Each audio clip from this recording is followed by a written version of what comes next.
Hey, everybody. Welcome to another episode of the Investor Frame podcast. I'm your host, Paul Sparks. And on this show, we ask successful real estate investors and entrepreneurs to share their stories so we can all learn from their experiences and get closer to the things that we want in life.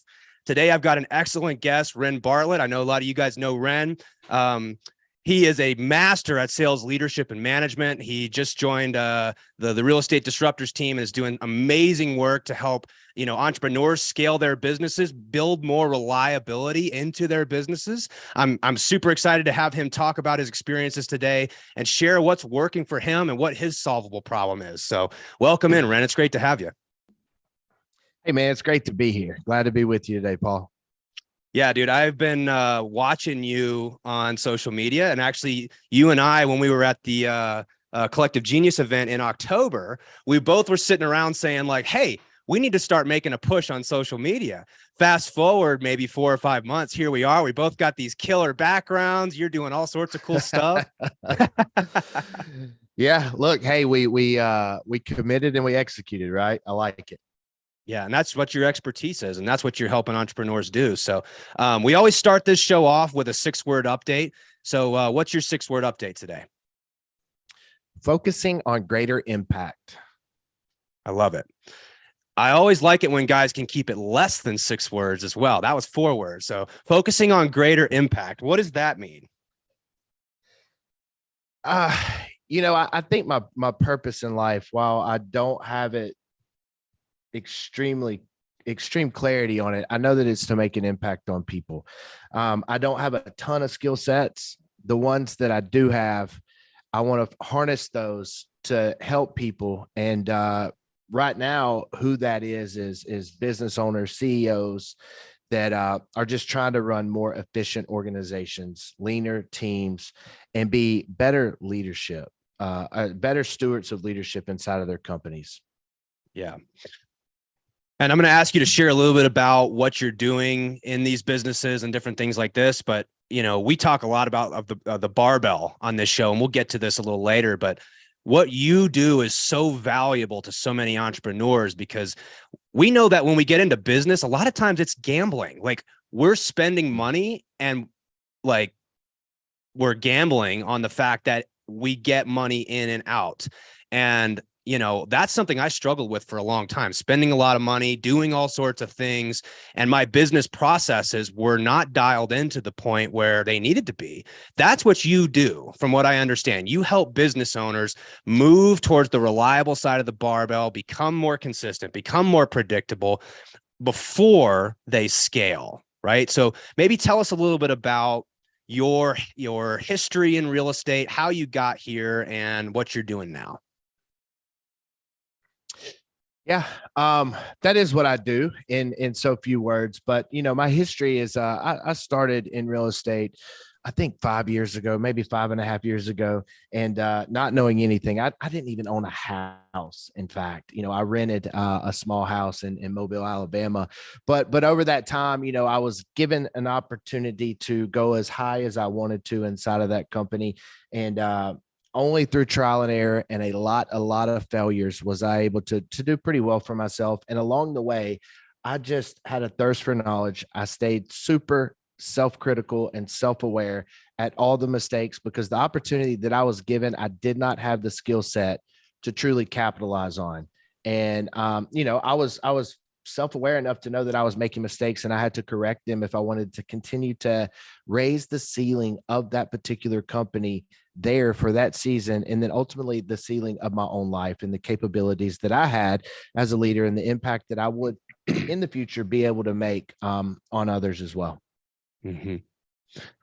And so, I knew you were running, a pretty large operation in the Southeast as the COO, and, very impressive. I met you through Collective Genius, and, you're a young guy, and the energy that you bring to your craft is infectious. It's contagious. That's why I looked up to you. So I still do, right. And what you do in business. And so, yeah, tell us a little bit about the transition going from running a large a large company like that and being the COO to now what you do and helping other investors that are, sort of in that transition where they're trying to make their business more reliable. They want to scale, they want to do businesses. And tell us about that, what that business looks like now. Yeah. So I got my hands in a lot of things right now. So effectively, I still do the same thing. I run a large business with a bunch of divisions, but those divisions just happen to be other people's businesses for the most part, whether they're partnerships and I have equity stake in them. You know, we run a pretty decent size wholesaling and investment firm out of Atlanta right now, That's which I hold the title as a chief strategy officer, but I currently sit in the director of acquisition seat. So I'm managing 8 to 12 acquisition managers at any given point, along with directing the strategy for the rest of the company. But also, you know, I spun off rather wartime CEO. And what that is it's a consulting company that comes alongside the clients that we work with, which are predominantly people that have businesses that are sales and marketing focused, because that's kind of my expertise is sales and marketing, and then leadership baked inside of there. And so, you know, we give them the fundamental building blocks for we go to where they are currently and then begin to pull the levers to get them to where they want to be. And that ranges greatly for where they are inside of their business. You know, I work with people that do $50,000 a month all the way up to people that do $2 million a month in revenue. And so how we come in as a support player then to them, it looks a lot different. I can tell you that 50% of our conversations are around leadership and mindset, you know, because that's where we are able to exhibit true growth inside of our opportunity. Our true growth inside of our organization is raising that leadership and getting away from that fixed mindset and adopting that growth mindset that's talked about in the book Grit, and then growth mindset as well. And so it looks very different. It looks very different. Most of my clients are in the real estate space, so that kind of looks the same. But what's interesting, if you lift the hoods on all of these wholesaling organizations, they all have different distinctions. They all use different language. They all have different systems and different processes, ultimately, which equal the same thing, closed transactions, hopefully in most cases. But it all looks so different. It's very unique to the culture and the context of each organization, all while basically baking the same loaf of bread. Right. Yeah. It's sort of like there's not one size fits all for all these businesses. Everybody has their own unique strategy and style. And I think that's important to note, that we all look around and this concept of like play your own game. Some of us have different levels of expertise. You know, for someone like myself, I'm not very process oriented, even though I am an engineer. Like I was trained on that. I find that doing that type of stuff is hard. And, you know, one of the things that I really like about what you do is you sort of build these businesses around the strengths of the people there. And culture is something that you know, I've heard you talk about every single time I've heard you speak. And you say something that I really resonate with all the time, is that language is critical. The language we use with our team, the language that we use with our customers. Tell me a little bit about that and how that leads to successful organizations. First, before we go there, I would just like to note that you're a true anomaly, an engineer that hates processes and is good at basketball. Like what universe are you from? I know it, right? Those people just don't exist every day. So, but no, it's cool, man. You know, language. Why is it so important? It's because language is so diverse and so dynamic, right? I'll give you a great example. In the South, everything that is carbonated is called a Coke. Right. And so if I'm dining with you in Colorado and I go out and I order a Coke, a waitress in the South would say, "What flavor?" But in Colorado, they would just bring me a Coca-Cola. Two very different outcomes, two very different places, two very different cultures, two very different contexts. Does that make sense? Absolutely. And so our ability to coordinate action effectively starts, and that's how we get success. coordinating action effectively equals success, right? We can reach our goals, we can hit our commitments, we can accomplish our dreams if we can effectively coordinate action for a sustained period of time. Well, the basis of that is language. And if we don't have the same distinctions within language, for example, if I ask for a Coke in Colorado, she's going to bring me back a Coke. Well, maybe I actually wanted a Dr. Pepper. We don't have the same language distinction. If I go in here in Mobile, Alabama, and ask for a Coke, she's going to ask me what flavor. I'm going to request a Dr. Pepper. We're all going to get exactly what we want in that situation. Well, where it gets shifty is we don't realize that as business owners. And when when we request a task be done, or we are looking for a specific outcome and we don't get it, it creates frustration, which eliminates the opportunity for success. And so it's just this, it's so interesting, and everyone looks at the world through a different lens, and different words mean different things. But when we can, have a common background of experience, use distinctive languages to get a desired outcome, and then execute on an action plan, what we find is a more repeatable process. What we find is a more optimized experience. And what we ultimately get is to wake up and do what we love every day in a fun culture, in a winning culture. And we get to go out and accomplish our dreams with much less headache. And everybody seems to be a lot happier. Yeah. And speaking as someone who has historically always wanted to scale, I've always said, yeah, I want to scale my business. And I think we hear a lot of, new entrepreneurs scaling our business, but so we're trying to press harder on the gas, but we've also got our foot on the brake at the same time. And the foot on the brake is not having reliable process, not having, consistent language and culture. So, it seems like what you're saying is that's where you start, is helping people take their foot off the brake first before they press harder on the gas. Yeah. And I would really just like to get on a soapbox and just get off the word scale. People think that's what, and there again, look, even the word scale, if I asked for your definition of scale and then went out and polled the next 20 people that I ran into and said, hey, if I asked you to scale a business, what does that mean to you? I may get similar definitions, but I will not get a very clear and concise distinction. And so everybody wants to scale, but nobody really understands why and what impact that has. To accomplish anything worthwhile, you must sacrifice something. And everybody that stands up on their soapbox and says, I want to scale, I want to scale, I want to scale. Well, my question then becomes, what are you willing to sacrifice? Well, I'm willing to sacrifice. Are you willing to sacrifice time with your family? Are you willing to sacrifice 80-hour work weeks? Are you willing to sacrifice losing money for the next 2 years in order to accomplish that? No. Well, then do you truly want to scale or do you want to grow? There's a difference. That's so good. Scale is just this arbitrary word. It's we were talking before this, and I've given this example many times. When you think about going somewhere new, right? It's like we jump in the car and we just type into Google Maps, I just want to go north as far as possible, right? Well, we know that north from, I don't know where you're sitting right now. You're in Atlanta? Mobile. So, so north could be to Tennessee, north could be to Maine, north could be to Denver, Colorado. These are all north. Right. And sometimes we say scale, but we don't really, it's a language thing. We haven't really defined what we mean when we say scale, and it's just arbitrary more. And we also are not acknowledging the trade-offs that we have to make in other areas of our life. I love that you say, well, you want to scale. Okay. Are you willing to sacrifice time with your family? Are you willing to put in 80-hour work weeks?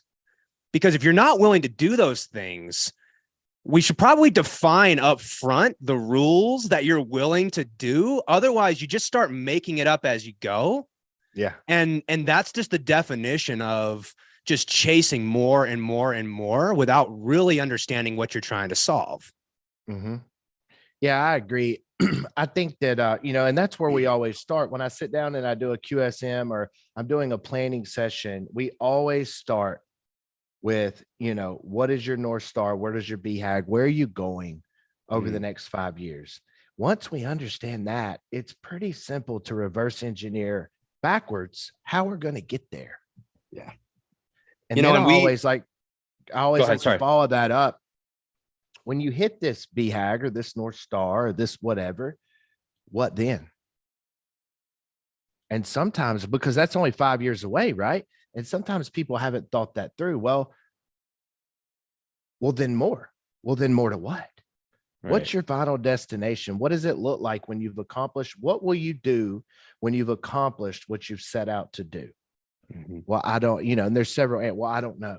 Well, then I'll spend more time with my family. There's a great story, and I'm going to completely butcher the story. And if you know the story, you can hop in and help me. But there was this big time businessman, and he goes down to the beach, and there's this old fisherman sitting on the beach, and he's just laying there, and he's like, "Hey, what are you doing?" And the guy's like, "Well, I just come in from fishing. I'm going to relax on the beach and play music on my guitar and hang out with my family and take naps for the rest of the afternoon." And the guy's like, no, you can't do that. You got to fish all day, save your money, buy a fleet of boats, catch more fish, hire more employees, build a big business, manage the books correctly, hire a big fleet, and run a 500 vessel organization so you can be super wealthy and retire. And the guy says, "Well, then what will I do?" And the guy says, the other guy, the businessman, he says, "Well, then you can lay on the beach all day, sleep, play music, and hang out with your family." And he looks at him and goes, "But I do that now." Mm-hmm. Yeah, You've the heard that Mexican one before, fisherman right? story is so good. And it's just what a parable for like the way a lot of us have a tendency to live our life. We don't have clarity around what are we actually trying to solve. You've called it the North Star BHAG. We call it the solvable problem, right? And if you're not getting clear on what is important to you in life, because real estate and the businesses and the investments and all these things that we're doing, they're tools, right? They're tools to help us live the life that we live. Sometimes just looking around and saying, look, I'm already fishing and taking naps all day and doing the things that I want to do. Do you really need to scale this massive business? And so scaling is not for everybody. You got to get clear on why do you want to do this, right? And if it is more money, that's fine. Why do you need the money? What are you using it for? Is it so that you can have more time with your family? Okay, well, what if I told you all you got to do is just work less and then you got more time with your family? So yeah, I think that was a big sort of turning point in my career when I started realizing, what are we doing all this for? Like, why are we scaling these businesses? Why are we out trying to become better managers and leaders? Well, getting clear on that and defining that North Star, as you called it, is critical. It also doesn't mean that when you get to that endpoint, that you can't change your mind. You can change your mind, right? You can decide to go a different direction. You can decide to do something else. It's not the end all be all for the rest of your life, but you've got to have a solvable problem so that we can reverse engineer it, work backwards, and determine the daily and weekly actions that need to happen consistently. Yeah, no, I agree. I think Gary Harper says this, that you only scale once you go through his 5 stages of business. You only choose to scale if impact is the reason. Can we go larger for greater impact? Because scalability more often than not does not equal greater profitability. It can, but I've been under the hood of at least half a dozen businesses or more in the past 6 to 8 months that we're scaling. They ain't making no money. Well, and it's this again, I don't know why scale has become the word that we all so desire, but I think it's rooted in the fact that you show up and you see other guys doing these businesses that are doing 10 deals a month. Eric Brewer's doing what, like 30, 40 deals a month. It's ridiculous, the volume that guy does. And you say, well, I want that. But you're not recognizing why he's doing it and what the trade-offs are for making that decision to do it. But because our human brains are wired towards comparison and like, yeah, but they have more than what I have. So now I want what they have. That was the trap that I fell into, was just this comparison trap. I love collective genius, but when I show up there, I have to tell myself over and over and over, Play your game. Just because somebody Mhm. has a bigger business than you doesn't mean that you're failing in business. It doesn't mean you have to now grow your business to that place. It means optimize for what's most important for you. And if that is scaling and growing a business because you want to make a larger impact, that is a completely different story. It's totally a valid thing to do for the right person that's trying to optimize for the right thing. Yeah, and I would also, just to add to that, is just because their business is bigger doesn't mean they're making more money. Right. Yeah, that's something I struggled with, being in a very expensive market here in, Colorado. And I hear guys who are doing like 100+ deals a year, where I was doing 25, 30 deals a year. And it Mhm. and it spun me out for a while. I'm like, man, I really should be doing 100 deals a year if these guys can do that. But you're not comparing apples to apples here. We're just, Yeah. the number of deals for some reason seems to be the common denominator that we try to, compare everything with.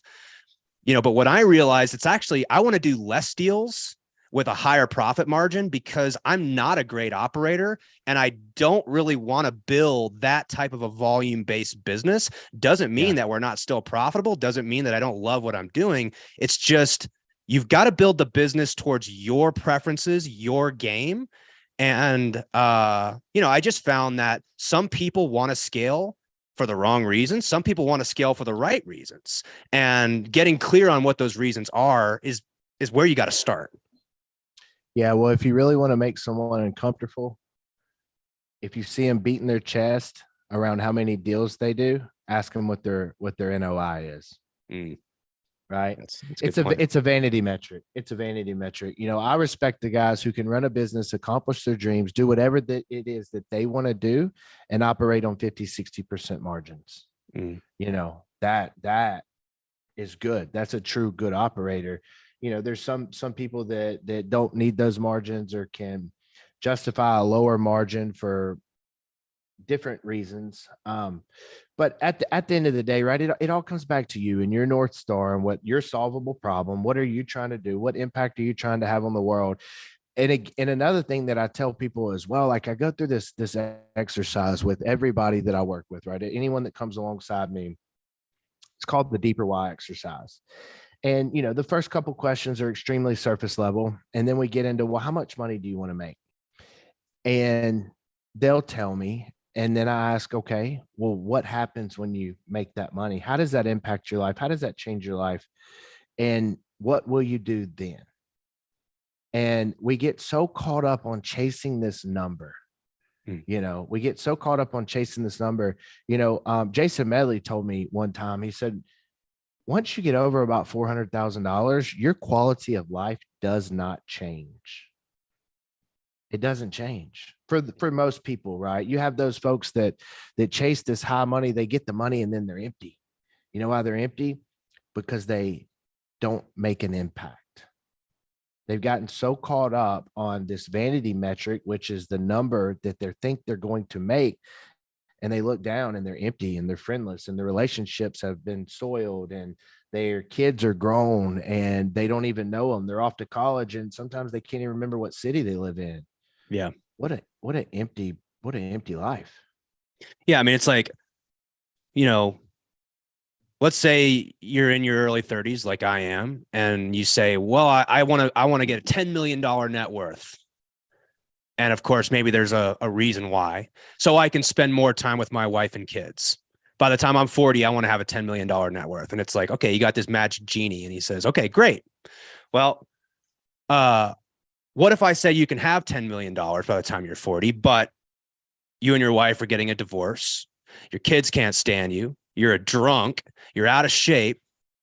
But we're going to make sure you get that $10 million.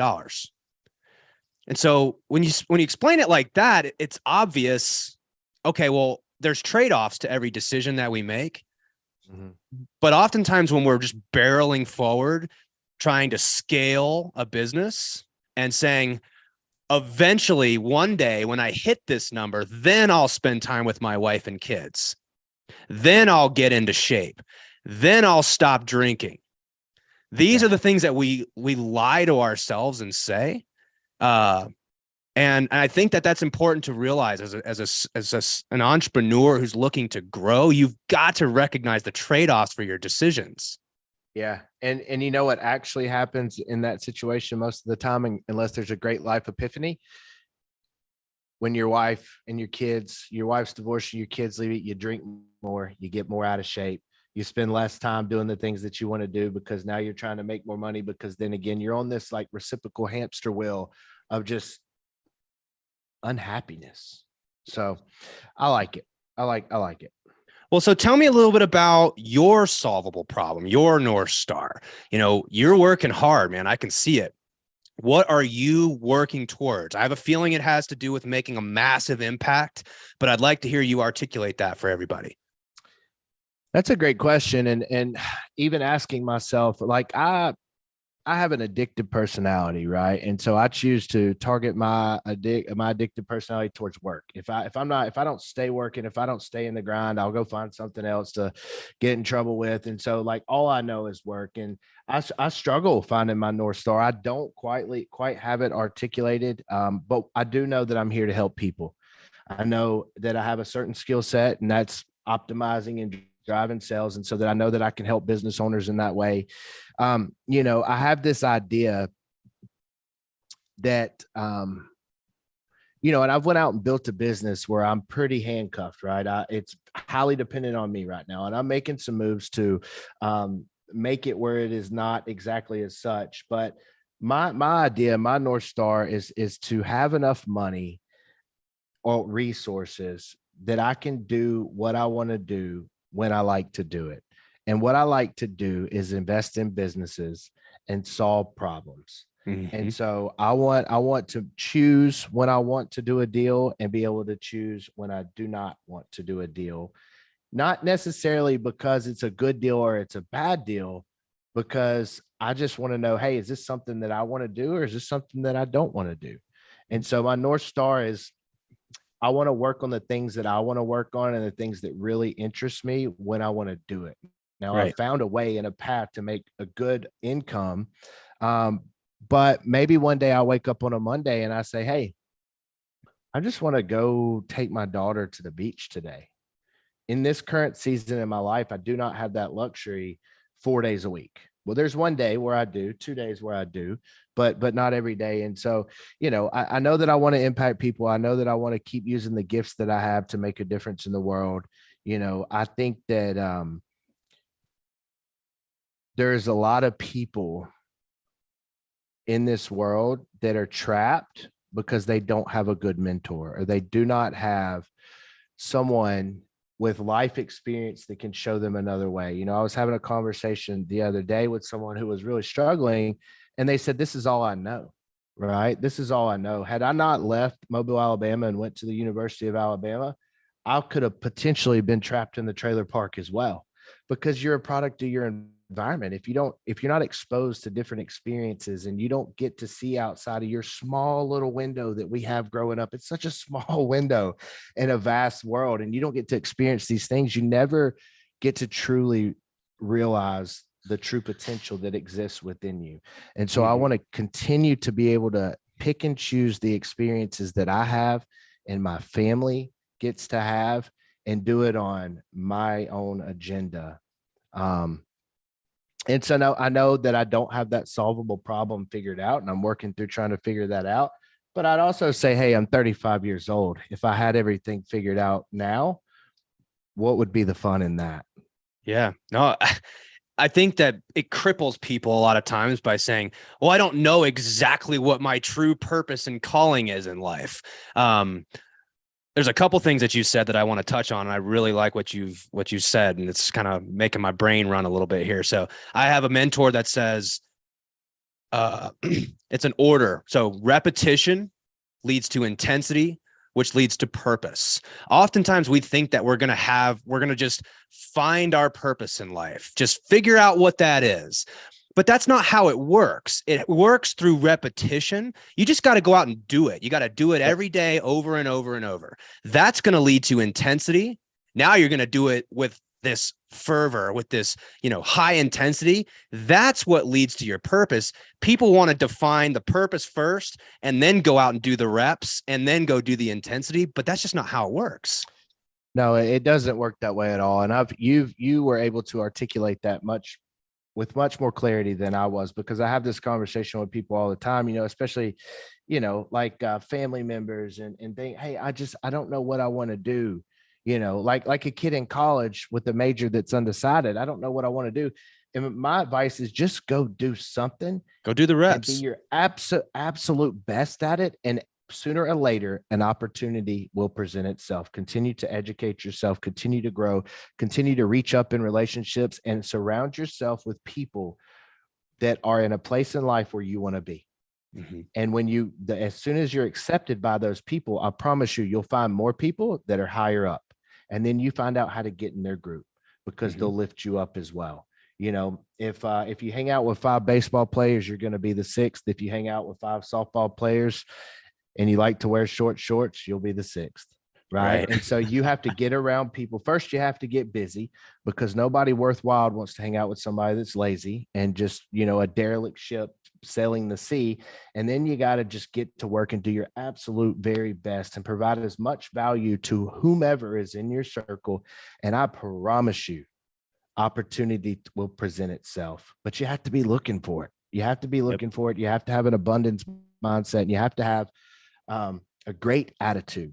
I would say, people ask me all the time, especially like people back, like if you met me in high school, it's not the same person.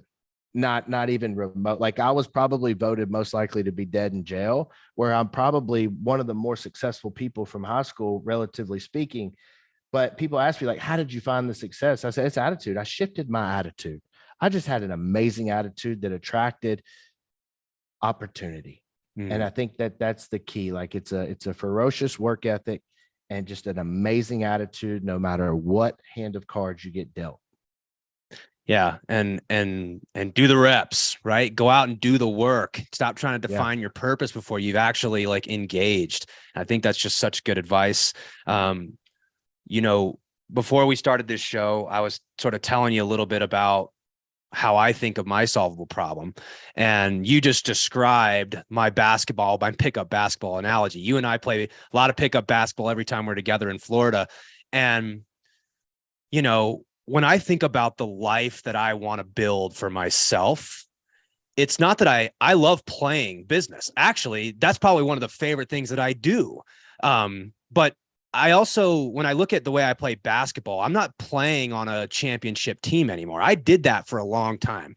I played in very organized leagues, very, organized, and I had all these responsibilities and commitments I'd made to that team. But that's not how I play basketball now. I play basketball like I'll go down to the gym probably when we get off these calls today, and I'm just going to go play pickup ball.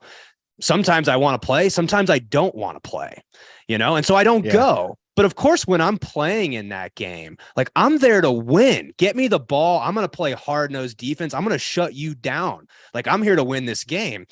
But when I walk off the court, whether I won or lost that basketball game has no effect at all on my mental state, because we're just there to play, because it's just fun. I'm playing because I want to play. And what a cool place that would be to be in business, where I can decide, hey, I want to play pickup basketball. Now, of course, in business, you can't just play for a day. Most times you're going to play for a season. You're going to play for 6 months. You're going to play for 2 years, right? But there's going to be points in our life when other priorities come up. I know you've got a daughter. I don't have kids yet, but there's going to be a season in my life where I'm going to say, guys, I don't want to play ball right now. Like I'm going to take this next couple days off.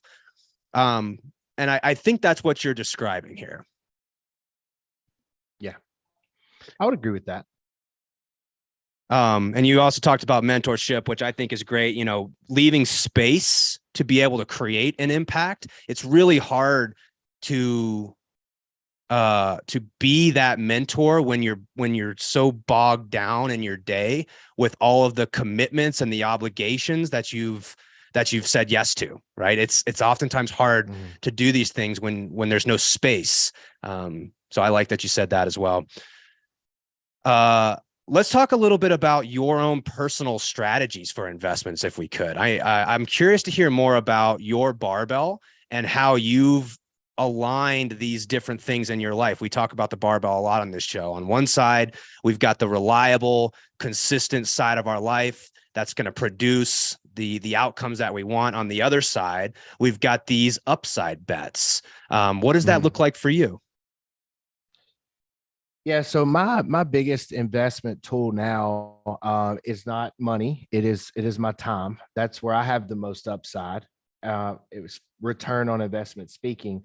But as far as like if I'm going to deploy capital, I'm very bullish on real estate. So definitely putting it there, definitely putting in something that I know, which is single family, right? And then leveraging my skill set and the knowledge that I have to find deals, to renovate deals, to rehab, or to get proper debt structure on them, and then taking the big deals when they come along, apartment complex syndications, big portfolio deals. And so as far as leveraging, financial resources, money, and putting into, I stick with single family for the most part.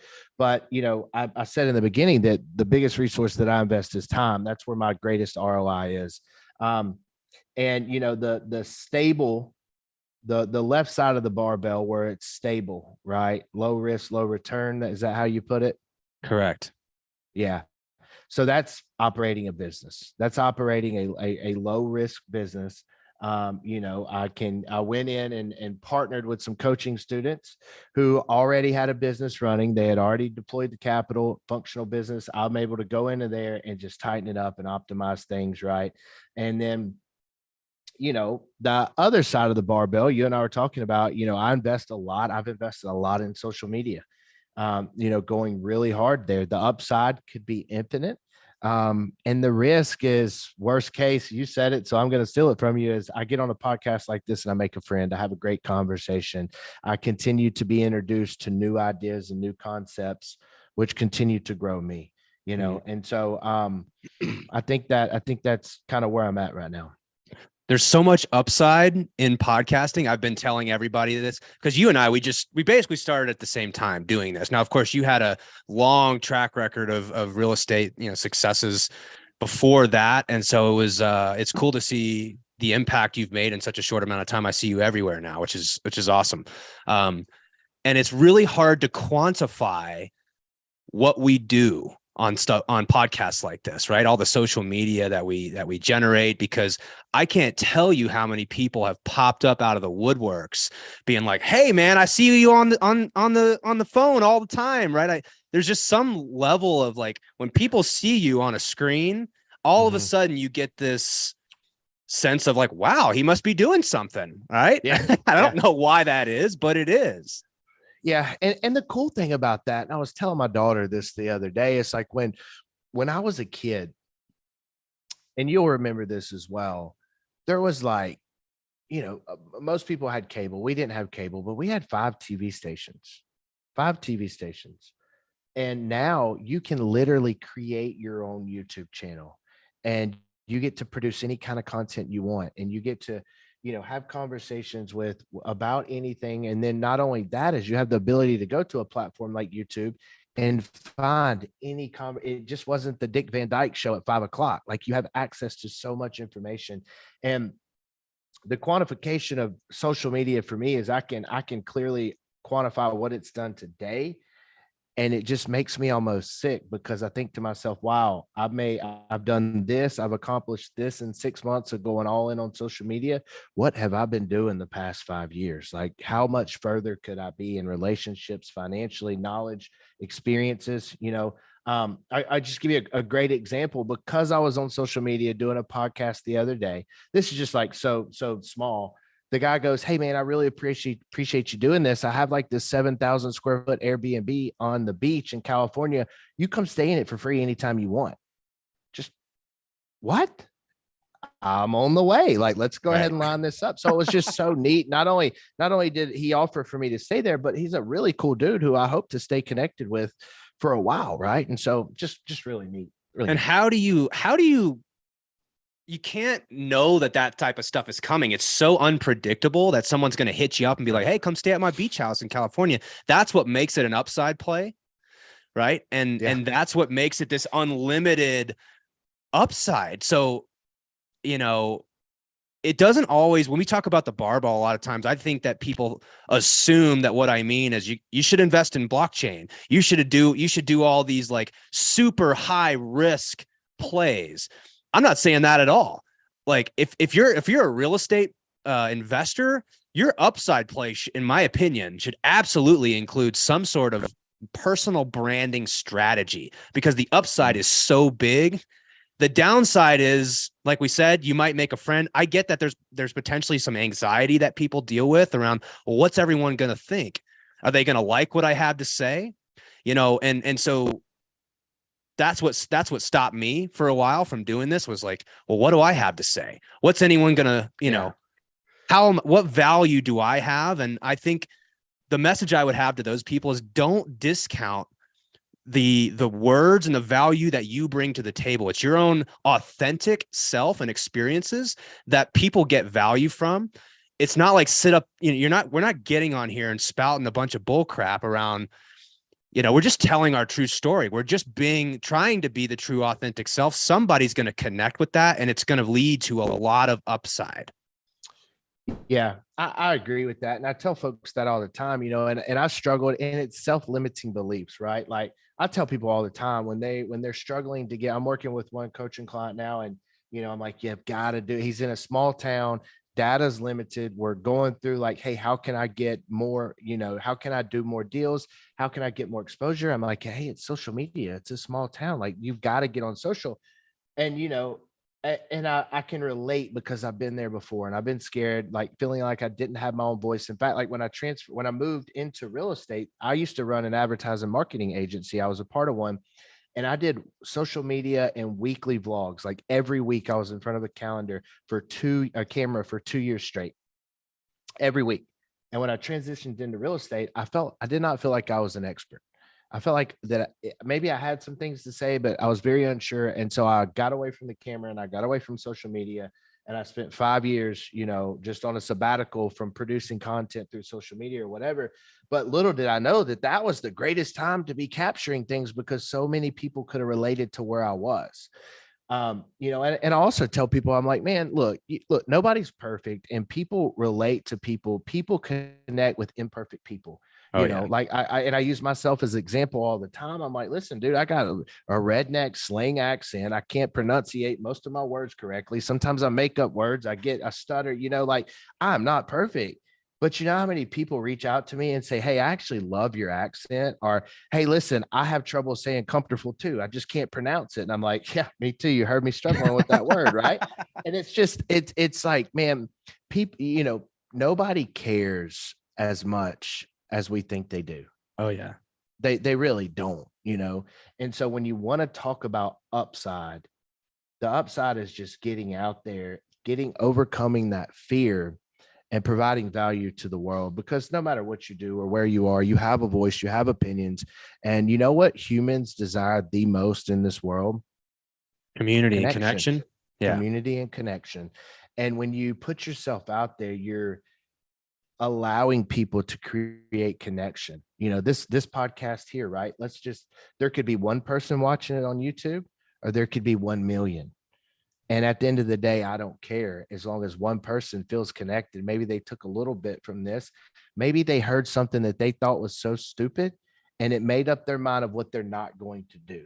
You know, I tell people that when I'm training, I'm like, hey, there is no bad presentation. At a minimum, you know what not to present on. And now that's a very good data point that you can take and put into your repertoire and become a better whatever. Yeah, that's a good word, repertoire. I like that one. I remember Larry Yatch saying something to us a while back, that connection equals authenticity plus vulnerability plus trust. And I mean, that's exactly what you just said there, right? And so I think that a lot of times what I struggled with was, they see folks that are getting up and giving education and thinking that that's what they've got to do. And when I shifted towards just document what you're doing, don't educate, just talk about what you're doing, because you're building authentic connection with people, and you're being vulnerable. Like Eric Brewer talks about this in his sales strategy all the time, and I freaking love that. It's I'm a little uncomfortable right now. Can we back up a little bit? I think this is moving a little too fast for me. I love how he'll throw things like that in there, because that's truly what you're feeling. And if you don't show your vulnerability, you're leaving chips on the table in terms of building connection. I agree. I had a good thought to go with that, but can't remember it. I think it's super important that you're not, like, humans are not perfect. And if you get on camera and you try to act perfect, I remember where I was going with it now. I think you build more connection through imperfections, more connection through failures. And here's the thing, where do you learn the most? Agreed. In failure. And people are scared to document that, and they hide behind it. They only want to show the wins. They don't want to show the W's. But you're more vulnerable when you talk about your failures or your imperfections. The more vulnerable you are, the more other people can connect. The more you're able to connect, the bigger the community you have, the bigger the tribe you have. The bigger the tribe, the more the opportunity. Yes. How about that? Yep. This is, for some reason, this is reminding me of a quote we talk a lot about inside of our Whale Club community. It's a quote that says, "Most prefer the certainty of misery to the misery of uncertainty." Most of us would just rather be I say miserable. That's a little overstated, but most of us would rather take the certainty of misery. We just rather be uncomfortable and miserable than the uncertainty that comes with doing something new, right? Like, there's a lot of uncertainty by getting on social media, but we'd rather just be miserable than do the uncomfortable thing and become uncertain. That is what separates, I think, the entrepreneurs who continue to grow and build these businesses, is that they're willing to get out of their comfort zone to become uncertain. And yeah, that's painful too. I get it. But it's better than being miserable and just accepting the fact that you're going to stay right where you are. Yeah, I think a good frame of reference for that is, as I've started skiing recently in the past 2 years, and I am completely obsessed with it. But I can remember the first time I strapped those ski boots on. You want to talk about pain and just being uncomfortable. Like, ski boots are not comfortable. And then you throw the skis on and you get on the snow and you're all off balance. And then you get to the top of your first hill and you look down. Very unnerving. Yes. But then you start going and you hit the greens, and then you work your way up to the blues. And before you know it, you're going off the face of big sky. And it's so rewarding and such an amazing experience that if I would have took the first inclination to take that boot back off and say, "Nah, this isn't for me. I got really very flat feet. I don't have arches. These boots will never be comfortable." I would not be able to enjoy this lifelong sport that I love, and I've now introduced my daughter to, and I'm introducing my wife to. As I say introducing, it's because that's a whole nother. That's a whole nother. Don't get me started about teaching your significant other how to ski, because I made that mistake. But man, I think there's something to that. Like I say, whether you believe in God or the universe or karma or Buddha, but everything great is right on the other side of fear or uncertainty. Everything worth having is right on the other side of uncomfortable. See, I told you I can't say that word. Uncomfortability. It's all right there. It's right on the other side of that. And you just have to go for it, right? That's what life is about, is failing and making mistakes and being uncertain, because that's where we grow the most.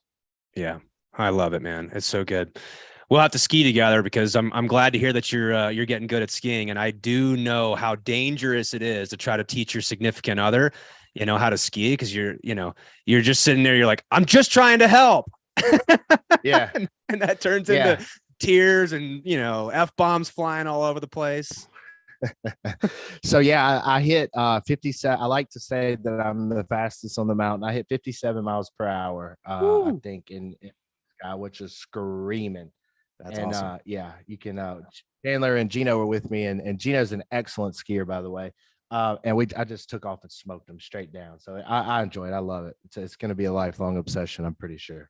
Nice, man. Well, hit me up when you come to Colorado. I just skied at Keystone on Tuesday. So yeah, the snow's pretty good this year. We've gotten a good year all around. So so let's wrap up by I like to ask our guests to, leave us with a lesson learned. Sometimes I phrase this as like, what's your greatest lesson learned in business? It could also be something that you've learned recently, but what would you like to leave the audience with in terms of a lesson learned?